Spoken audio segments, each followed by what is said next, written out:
మనం ఈరోజు సిఎస్సిలో రీఛార్జ్ చేసుకోవడం ఎలానో చూసుకుందాం. ఫస్ట్‌గా సిఎస్సి డాష్‌బోర్డ్‌లోకి వచ్చి ఈడ టెలికామ్ అనే ఆప్షన్ ఉంటుంది. దానిపైన క్లిక్ చేయగానే మనకి ఈడ మొబైల్ ప్రీపెయిడ్ అనే ఆప్షన్ చూపిస్తుంది. దానిపైన క్లిక్ చేసి మనకు ఎయిర్టెలా, బిఎస్ఎన్ఎలా, జియోనా, రిలయన్సా ఇవి మన ఏ ఆపరేటర్ ఐడియో అది సెలెక్ట్ చేసుకోవాలి. నేను ఎగ్జాంపుల్ ఎయిర్టెల్ది చేస్తున్నా. ఇప్పుడు ఎయిర్టెల్ మీద క్లిక్ చేసి మనం కస్టమర్ యొక్క మొబైల్ నెంబర్ ఎంటర్ చేసి మన మొబైల్ నెంబర్ ఎంటర్ చేయగానే మనకు ప్లాన్స్ అన్నది ఆటోమేటిక్గా ఇక్కడ చూపించడం జరుగుతుంది.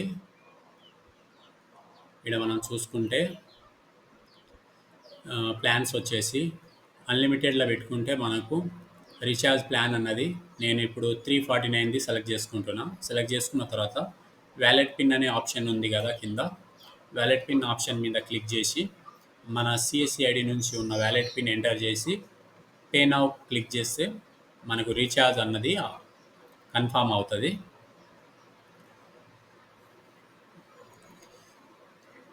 మన పేమెంట్ అన్నది ప్రొసీడింగ్లో ఉంది. కొంచెంసేపు వెయిట్ చేస్తే మనకు పేమెంట్ సక్సెస్ అన్నది పాపప్ రావడం జరుగుతుంది.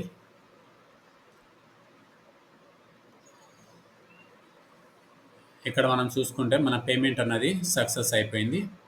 ఈ విధంగా మనం ఏదైనా రీఛార్జ్ అయినా సరే మొబైల్ రీఛార్జ్ ఈ విధంగా సిఎస్సి డాష్బోర్డ్ నుంచి ఇలా చేసుకోవాలి. మన సిఎస్సి యూజర్ ఐడి నుంచి. ఇప్పటివరకు నా ఛానల్ని ఎవరైనా సబ్స్క్రైబ్ చేసుకోలేకపోతే సబ్స్క్రైబ్ చేసుకోండి. నా ఛానల్ వచ్చేసి Shankar CSC center A to Z services అని ఉంటుంది.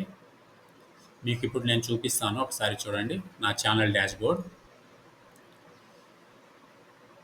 ఆ ఛానల్ డాష్బోర్డ్ వచ్చేసి ఈ విధంగా కనిపించడం జరుగుతుంది.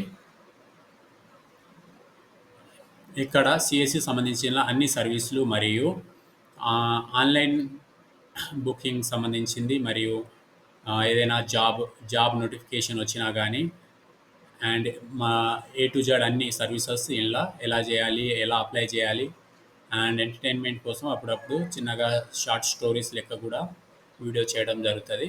ఇప్పటివరకు ఛానల్ని సబ్స్క్రైబ్ చేసుకోలేకపోతే సబ్స్క్రైబ్ చేసుకొని బెల్ ఐకాన్ని క్లిక్ చేయండి. Thank you for watching my video.